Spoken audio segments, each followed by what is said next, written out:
Time मैंने proper लिखा आप लोगों को बताने के लिए। 4:30 से 5 का जो टाइम है मॉर्निंग का, सर्काडियन क्लॉक का जो रिसर्च है वो क्या बोलता है, इस टाइम बॉडी का टेम्परेचर है वो लोवेस्ट होता है। ठीक है, अब ऐसे में अगर आप एसी में सोएंगे तो आपको upper respiratory tract infection, sinus जैसी प्रॉब्लम, ठीक है, कोल्ड, कफ, रिनाइटिस ये होने के चांसेस सबसे ज्यादा है। ये जो चीजें हम बता रहे हैं ना, एक बार 1 महीने के लिए करके देखो सारे। ठीक है, तो जो 4:30 से 5 का टाइम है, इस टाइम में अगर आप घर में एसी लगा रहे हो या आप तेज फैन में सो रहे हो तो बंद कर दो, बंद करके सो के देखो। ठीक है, 6 बजे का टाइम है, जो 6 AM का मॉर्निंग का टाइम है, वो आपका जो कॉर्टिसोल हार्मोन है, जो कि स्ट्रेस इंड्यूसिंग हार्मोन है, वो हाईएस्ट होता है।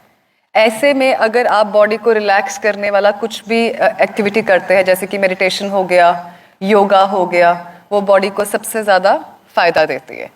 नेक्स्ट चलते हैं 7 से 9 बजे। 7 to 9 AM का टाइम जो है आपका जो वाइटल फोर्स है आपके स्टमक में होती है, पेट में। तो मैक्सिमम जो आपके डाइजेस्टिव जूसेस हैं वो 7 से 9 बजे के बीच में बॉडी में रिलीज होते हैं। तो 7 से 9 बजे के बीच में अगर आप दिन का पहला मील खाते हैं तो सबसे अच्छा डाइजेशन उसका होता है, सबसे ज्यादा उसका गुड आउटकम आता है।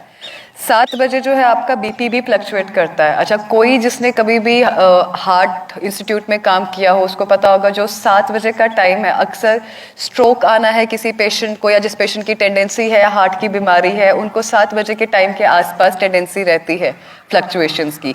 तो ऐसे में अगर कोई आपके घर में पेशेंट है जिसको बीपी की प्रॉब्लम है या हार्ट डिजीज है या ऐसा कुछ भी सिनेरियो है, कोशिश करो कि उस इंसान को गुस्सा नहीं है। अगर कहते हैं ना सुबह सुबह क्या सड़ी सी बात कर दी, गुस्सा क्यों कर रहे हो, सुबह सुबह नहीं गुस्सा करते होते, कह देते हैं ना ऐसे। क्यों? क्योंकि जो 7 AM का टाइम है, रिसर्च क्या बोलती है, जो आपका वाइटल फोर्स है that is in your, that enhances your, that affects your cardiac activity and your BP. ऐसे में अगर पेशेंट कुछ भी ऐसा करेगा जिसकी वजह से वो गुस्सा खा के बीपी हाई करेगा, that can be harmful for his heart condition. 9 से 11 सर्काडियन क्लॉक क्या कहता है, आपकी बॉडी का टेस्टोस्टेरोन लेवल सबसे ज्यादा हाई है। तो अगर आपको कोई भी ऐसा फोर्स वाला वर्क करना है, एक्टिविटी करना है, जैसे जिम वर्कआउट करना है, ठीक है, तो ये वाला जो आपका टाइम है वो बेस्ट है। तो इसी तरह जो आपका दिन का सारा साइकिल है वो सर्काडियन के हिसाब से एक क्लॉक बना हुआ है। हम लोग आपको यहाँ पे बोलते हैं कि सुबह उठ के योगा करो, मेडिटेशन करो, ठीक है, शाम को अर्ली सो, कहते हैं ना early to wake and early to sleep अच्छा होता है। तो ये पैटर्न्स क्यों बने हैं? ये आपकी बॉडी के छोटी छोटी चीज़ों को सिंक्रोनाइज्ड करने के लिए। देखो, ह्यूमन बॉडी ना एक मशीनरी की तरह काम करती है। हर मशीनरी के सेटअप और डिफॉल्ट सेटिंग अलग अलग है। हम लोग यहाँ पे हर वो चीज़ कोशिश करते हैं। इंटीग्रेटेड का मतलब ही यही होता है कि हर चीज़ को कंबाइन करके यूज़ करना जो पेशेंट के लिए बेनिफिशियल हो।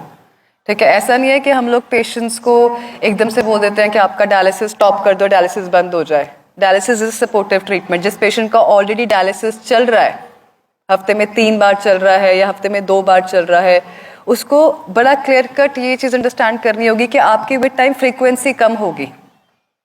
10 दिन में डायलिसिस बंद नहीं होगा। 10 दिन में जो है किडनी की फंक्शनिंग इंप्रूव होगी। किडनी की फंक्शनिंग इंप्रूव होगी तो धीरे धीरे जो डायलिसिस की रिक्वायरमेंट है टॉक्सिन्स को रिंस करने की, वो अपने आप ऑटोमेटिकली स्लो डाउन होती जाएगी। ठीक है जी। और इसका जो मार्कर है, आप लोग अक्सर क्रेटिनिन को लेके, यूरिया को लेके बॉदर करते हैं। ठीक है, जो आपका किडनी की फंक्शनिंग का मार्कर है वो आपका GFR होता है, जो है आपका ग्लोमेरुलर फिल्ट्रेशन रेट, कि आपकी किडनी कितना फिल्टर कर रही है। कैंसर के पेशेंट्स पे आ जाते हैं। कैंसर का पेशेंट है कोई हमारा यहाँ पे? कोई भी नहीं है। कैंसर की बीमारी कैसे होती है?